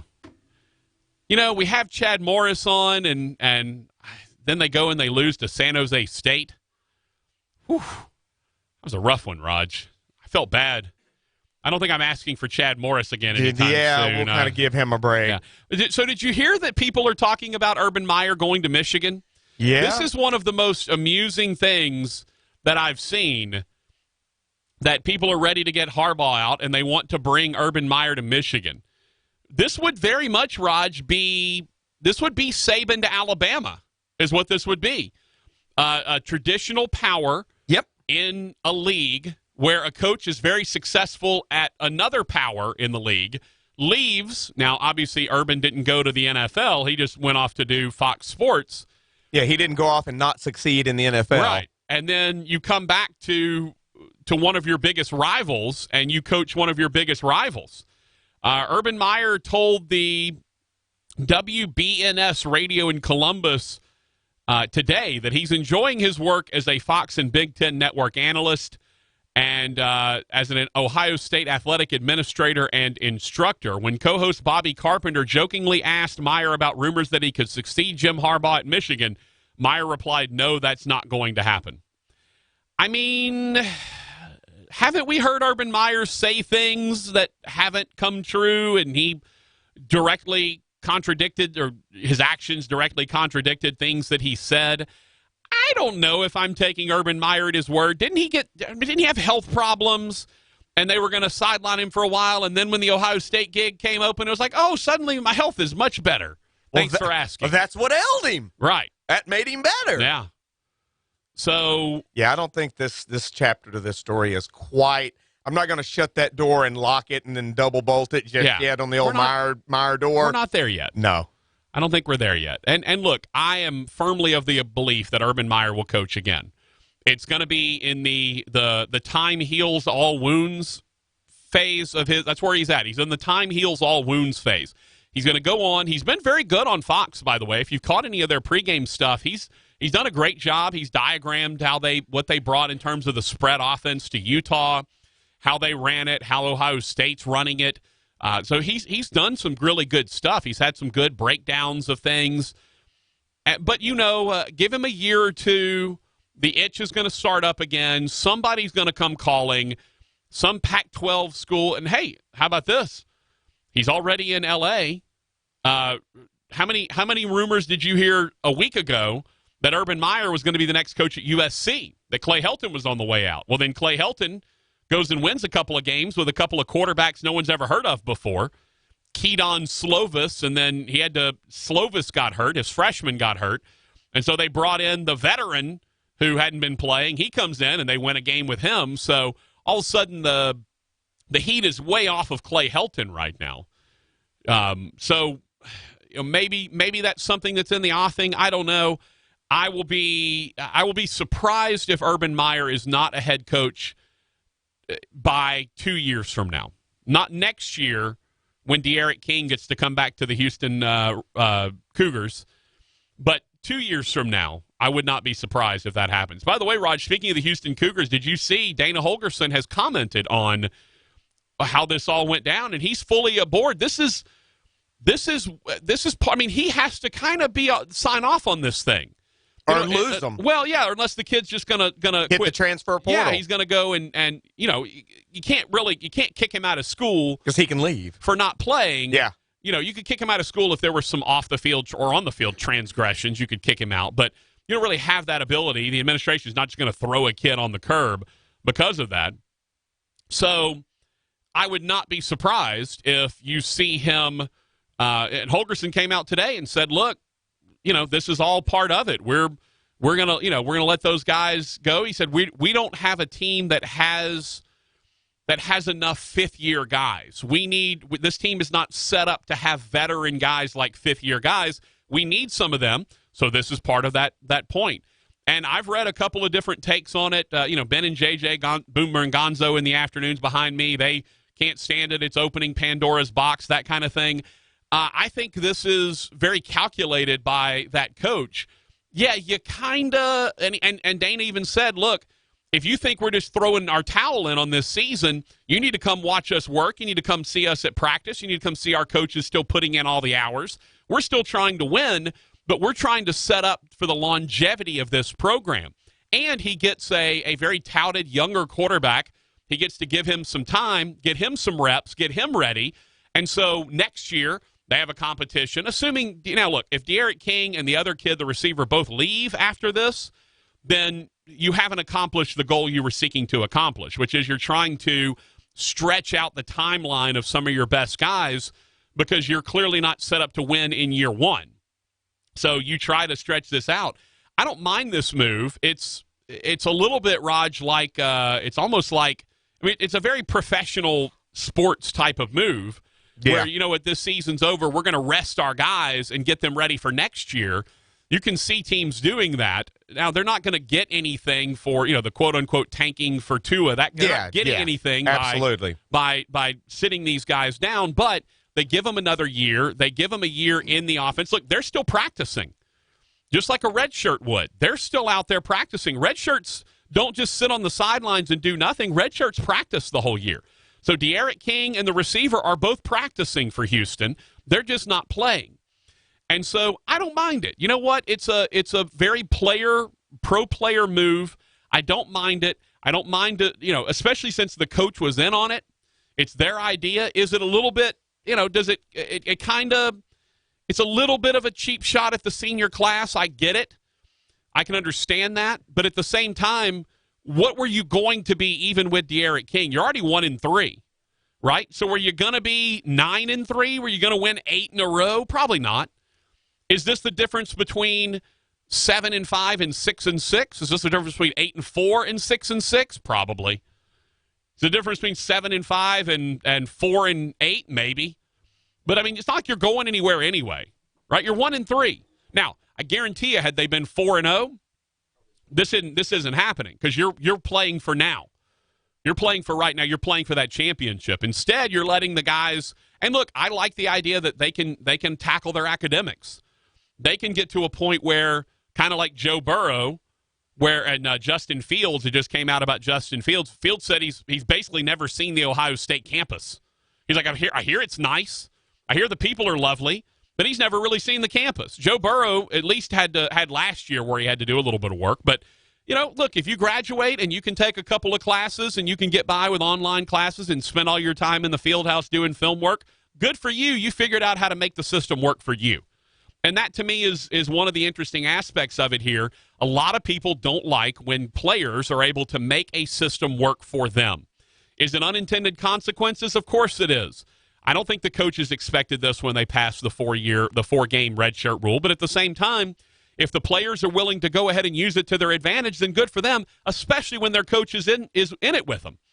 And they're all pulling the same way. And again, they're out practicing. They're not just sitting at home while everybody else is doing work. De'Aaron King's out at practice. The receiver, they're out at practice. I don't remember his name, so I keep saying it. It's not Marquez Stevenson. I know that. So it's the other guy. All right, let's take a break. Oh, there you go. I know this much is true. Speaking of Spandau Ballet,